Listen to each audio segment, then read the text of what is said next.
What's up, YouTube? This is Dru Hepkins, and first and foremost, let me tell you a little bit about myself. This is the world I know. These are my days, so cold. This is the world that I live in despair.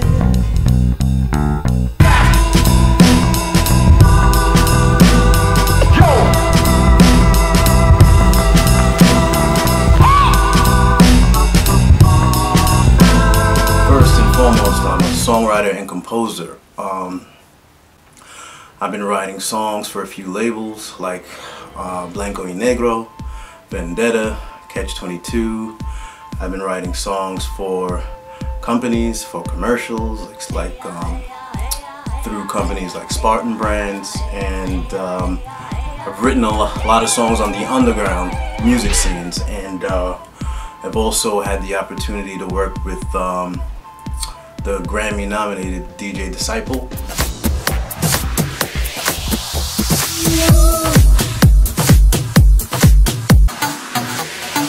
I think it might be time to take a second in a minute. Good morning, hey DJ, good morning. When I die, you will never forget me, because when I go, I will leave you a song. I was sent here to do this, present me. Children, I am ready to bow at the throne. He's the guy that did that song, Ibiza, Work It Out, London, Work It Out. So it was a great honor to work with him, and still do work in the creative arts. I still do music jingles. I spend a lot of time nowadays doing voiceovers. I do the voices for characters in cartoons, in video games, in commercials.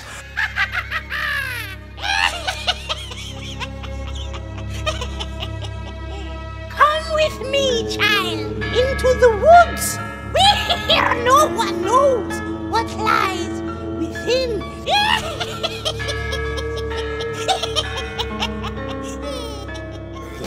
Best of the worst men, an unstoppable force, but now we've been stalled.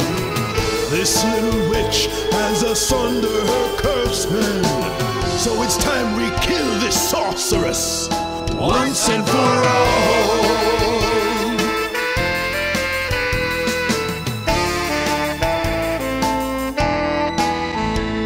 Leave no stone unturned. I get to sing. I did some cartoon musicals. I was the voice in a few characters that are going to come out, and I guess what I would like to talk about is, you know, a question that keeps coming up. I also blog, and there's a question that keeps coming up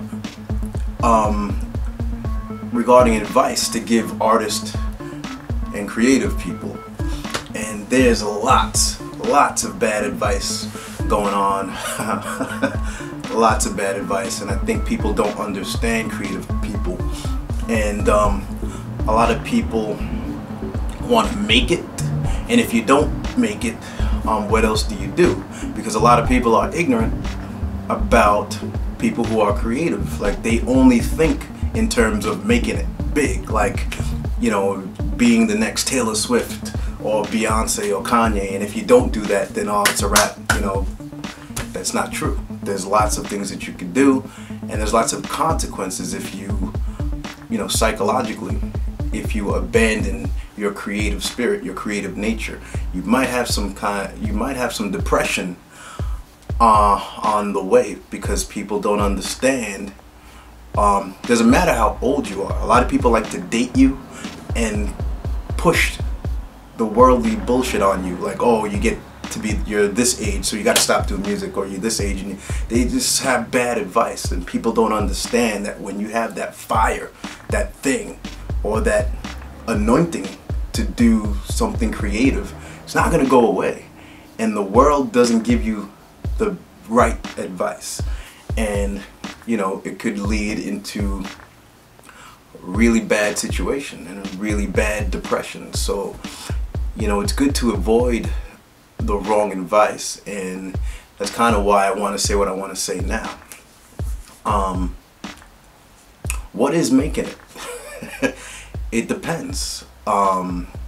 Everybody has different goals and aspirations. I thought when I was a teenager that I wanted to make it big and be this big songwriter, producer. But then I learned a lot. I learned a lot about how the industry works.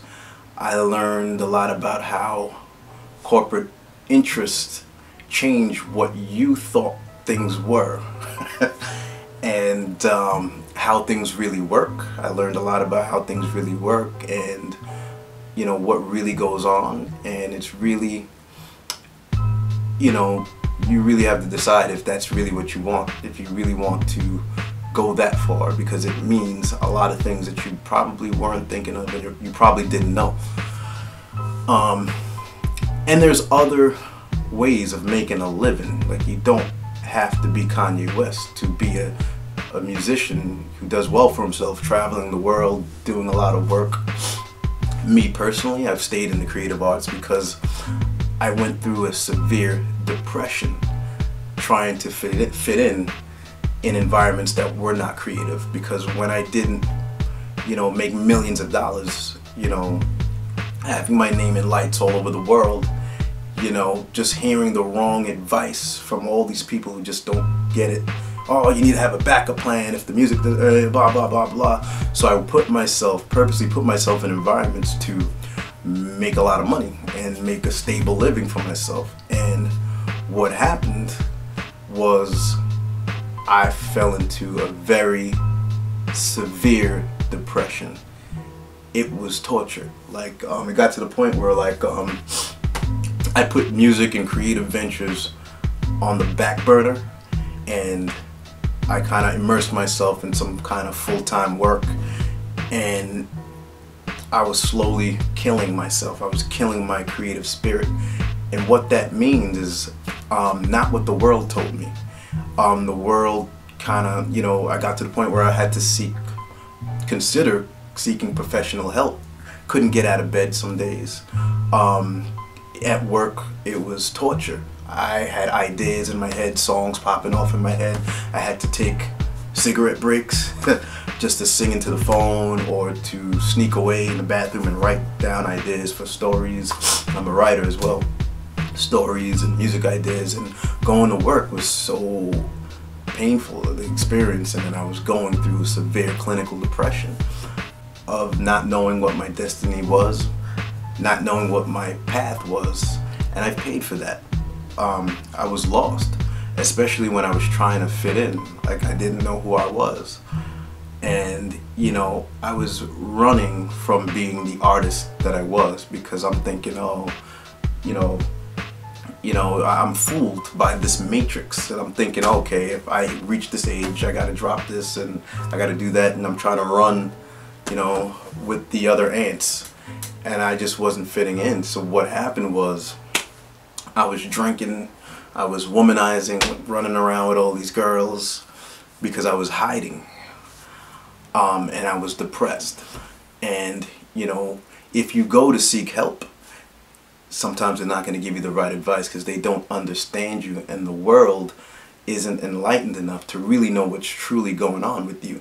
And what's truly going on with me was that if you have an anointing for something, and you're given a creative spirit for a reason, you're given gifts for a reason, and you're not manifesting those gifts, and you're not, you know, working in a creative environment, that means that you're not fulfilling your calling. You're not doing what you're here to do, what you're meant to do.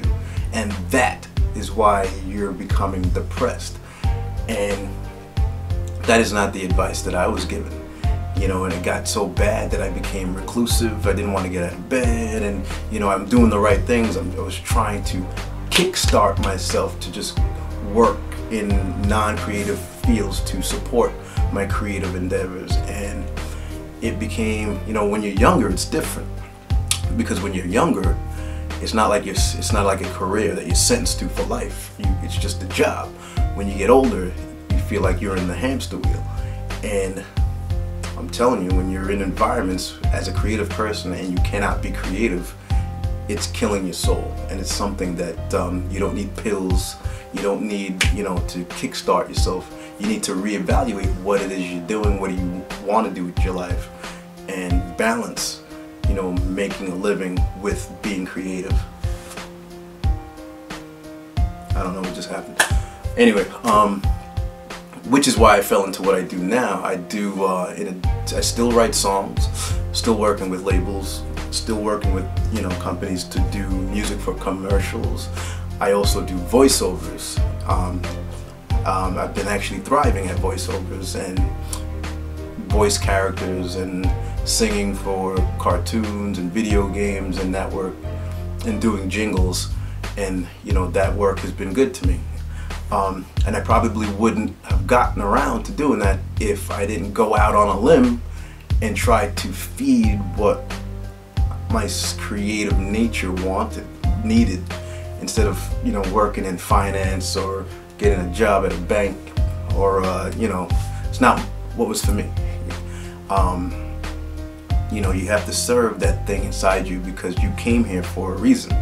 And when you're not doing what you came here for, you know, life's not going to be good. You know, none of us are living as we should be living.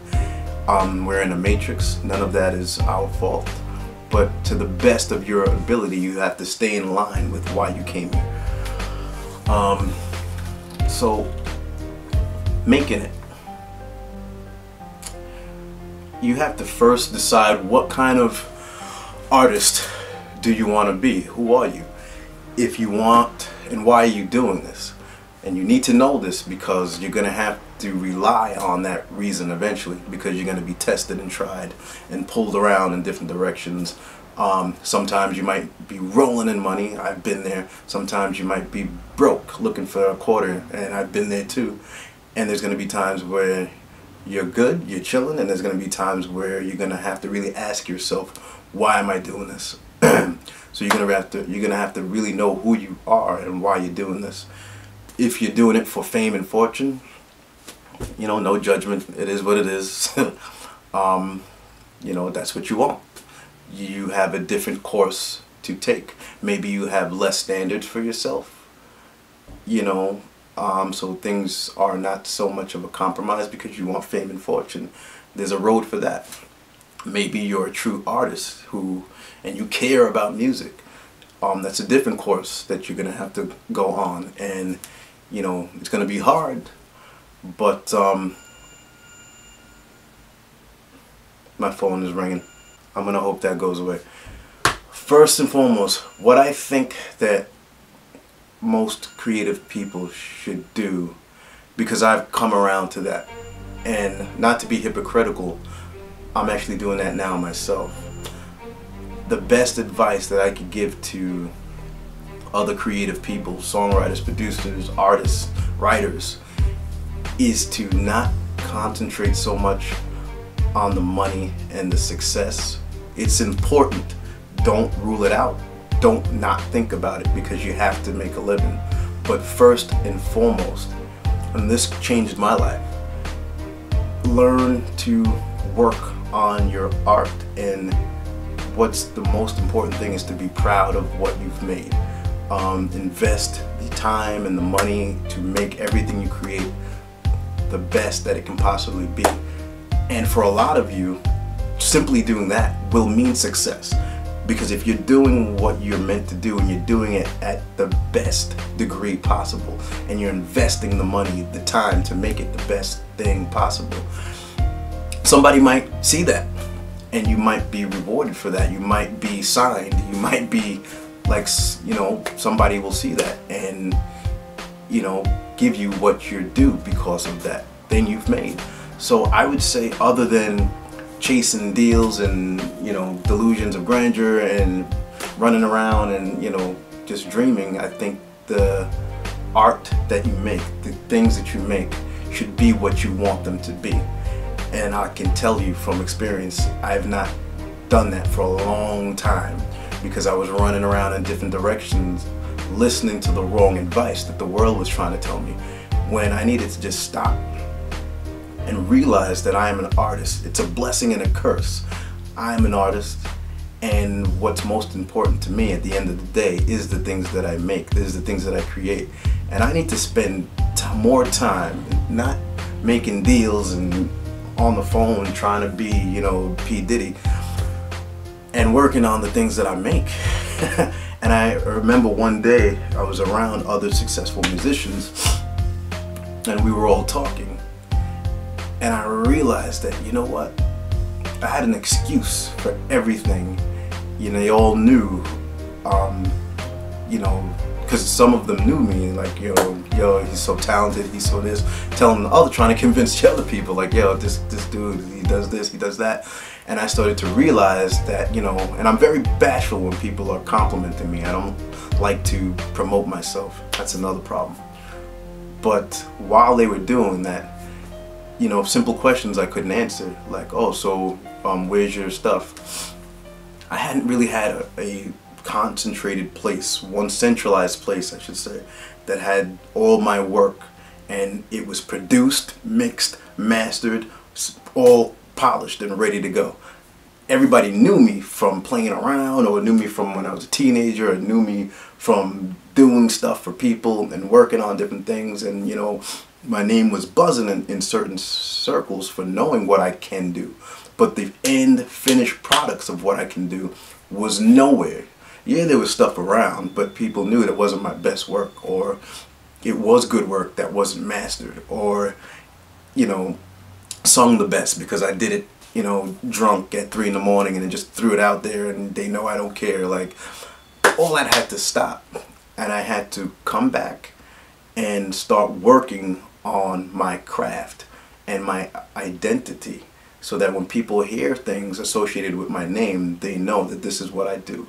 So that, above all, would be my best advice for artists, because you can always come back to that, and it can always heal you when you've created something and you've made it the best that it can possibly be.